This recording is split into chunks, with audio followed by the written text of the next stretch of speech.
think the party has lost its way because the conservative wing of the Republican Party always advocated a non-interventionist foreign policy.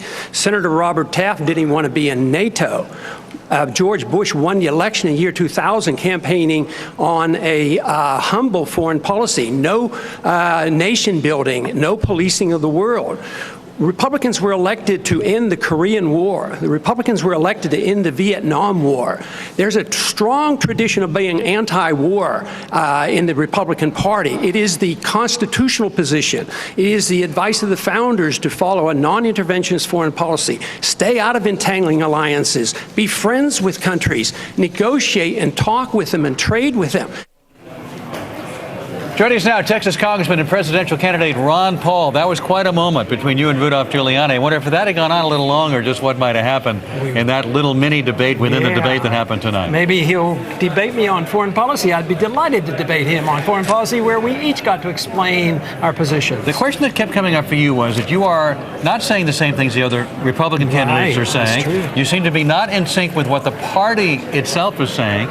Why run as a Republican? And if you don't get the nomination, would you run as an independent? Well, the majority of the American people don't like the war. And I want to be president of the country, not president of the Republican Party. But you got to get the nomination first. Yeah, but the party itself has to have a position that's attractive to the entire country. We lost last year's election on the war issue. Most people believe that to be the case. But if you didn't get the nomination, would you run as an independent? No. No, you would not? No, I'm not planning on that. No, I don't intend to do that. You call yourself, you ran as Libertarian Party candidate in 1988. Yet you call yourself pro-life. Where in the Constitution does it say, for example, that you can make laws restricting a woman's right to choose? If you want to be a constitutionalist, shouldn't the government stay totally out of the abortion Well, I think issue? The federal government should. What about the state government? What? What about states? It's up to the state government, because the state governments, we don't dictate to the states. Protection of life is one of the important issues of government. If you can't protect life, how can you protect liberty? But most libertarians, and I know you lean libertarian, would say the government, women should have a right to choose. The government, even state government, should say out of it, you should not restrict a person's right to make that choice. That's what most libertarians would say. No, but all libertarians believe that you should never use a force to bring about changes, and they reject an act of aggression. A fetus is alive, it's human, and has legal rights. If you kill it, Ron, you have committed an act of aggression. I want to go back to this exchange you had with Mayor Giuliani here for just a second. Are you suggesting the United States of America caused the attack on 9/11? No, I think that's a cop-out. When people imply that, what you're saying is that if you don't endorse my foreign policy, you're un-American, you're unpatriotic. I never said anything like that. I don't say it. You're suggesting.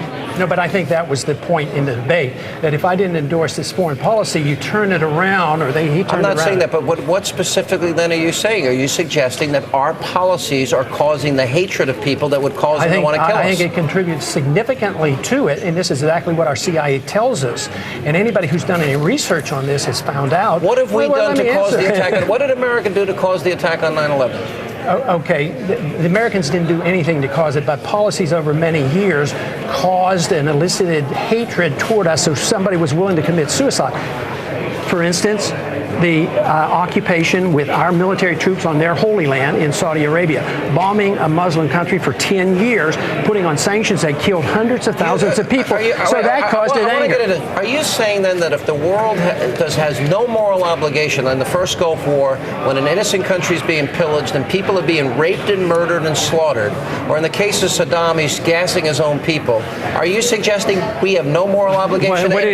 No, you stand by and let that immorality happen? We have on numerous occasions. You support that?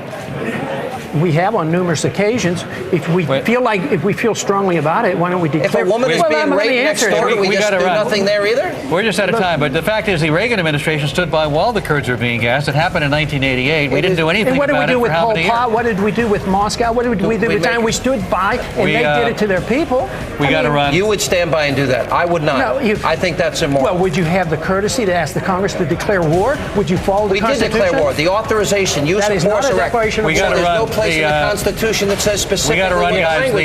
The Kurds were gassed, and we stood by for years until we gave them the gas. We gave them the gas. We're not responsible for what happened on 9/11. They're going to keep debating. More on the other side of the debate.